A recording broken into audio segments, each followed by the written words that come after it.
Hello friends, welcome to our YouTube channel Asan Ra for you.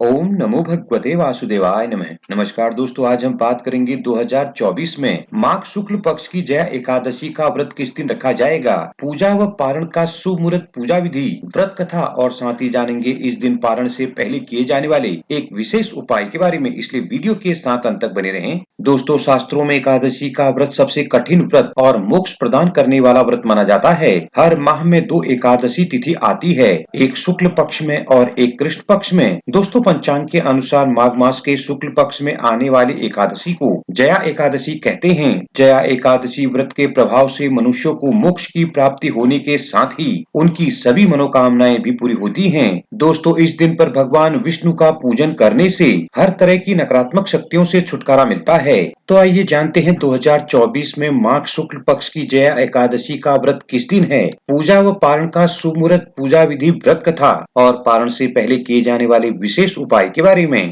सबसे पहले जान लेते हैं जया एकादशी शुभ मुहूर्त के बारे में। दोस्तों, एकादशी व्रत तिथि होगी 20 फरवरी 2024 दिन मंगलवार को। एकादशी तिथि प्रारंभ होगी 19 फरवरी की सुबह 8:49 पर। एकादशी तिथि समाप्त होगी 20 फरवरी की सुबह 9:55 पर। दोस्तों, एकादशी पारण का समय होगा 21 फरवरी प्रातःकाल 6:55 से 9:11 तक। पारण के दिन द्वादशी समाप्त होने का समय होगा 21 फरवरी की सुबह 11:27। दोस्तों, पूजा का शुभ मुहूर्त होगा 20 फरवरी की सुबह 9:45 से दोपहर 2 बजे तक। अब जान लेते हैं इसकी पूजा विधि के बारे में। दोस्तों, एकादशी के दिन सुबह जल्दी उठकर स्नान आदि से निवृत्त हो जाएं। घर के मंदिर में दीप प्रज्वलित करें और सबसे पहले भगवान विष्णु की प्रतिमा का गंगा जल से अभिषेक करें। अब भगवान विष्णु को तिलक कर पुष्प और तुलसी दल अर्पित करें। अगर संभव हो तो इस दिन व्रत भी रखें। दोस्तों, पूजा में विष्णु मंत्रों का जाप कर व्रत कथा का पाठ करें। इसके बाद भगवान की आरती करें और उन्हें भोग लगाएं। दोस्तों, इस दिन पर भगवान विष्णु जी के साथ माता लक्ष्मी की भी पूजा जरूर करें। द्वादशी के दिन व्रत का पारण शुभ मुहूर्त में करके ब्राह्मण को दान दक्षिणा देकर व्रत का समापन करें।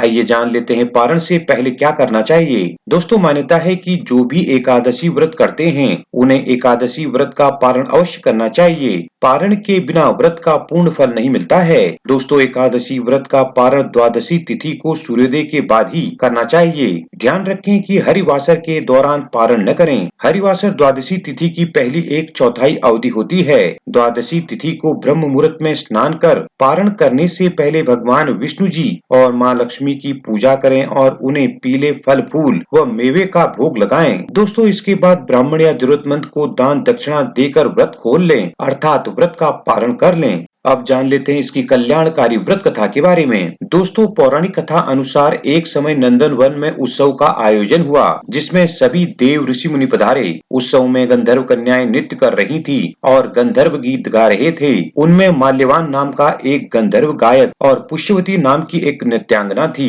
दोस्तों, माल्यवान को देखकर पुष्यवती उस पर मोहित हो गई और उसे रिझाने लगी। माल्यवान उस पर मोहित होकर सुर ताल भूल गया और संगीत लय विहीन होने के कारण उत्सव में शामिल देव नाराज हो गए और राजा इंद्र ने क्रोध में दोनों को श्राप दे दिया, जिसके परिणाम स्वरूप दोनों स्वर्ग से पृथ्वी पर आ गए और जंगल में जीवन व्यतीत करने लगे। दोस्तों, संयोगवश एक बार माघ शुक्ल जया एकादशी को उन दोनों ने कुछ भी नहीं खाया और न ही कोई पाप कार्य किया। दोस्तों, फल खाकर ही दोनों ने एक पीपल के पेड़ के नीचे पूरी रात व्यतीत की। उस दौरान उनको अपनी गलती का पश्चाताप भी हो रहा था। उन्हें मालूम नहीं था कि उस दिन जया एकादशी थी। अनजाने में ही उन्होंने जया एकादशी का व्रत कर लिया। दोस्तों, भगवान विष्णु की कृपा से दोनों फिर से अपने वास्तविक स्वरूप में आ गए और स्वर्ग को चले गए। माल्यवान और पुष्यवती के स्वर्ग आने से इंद्र आश्चर्यचकित हुए। उन्होंने दोनों से श्राप मुक्ति के बारे में पूछा। तब दोनों ने जया एकादशी व्रत के प्रभाव को बताया। जय श्री हरि।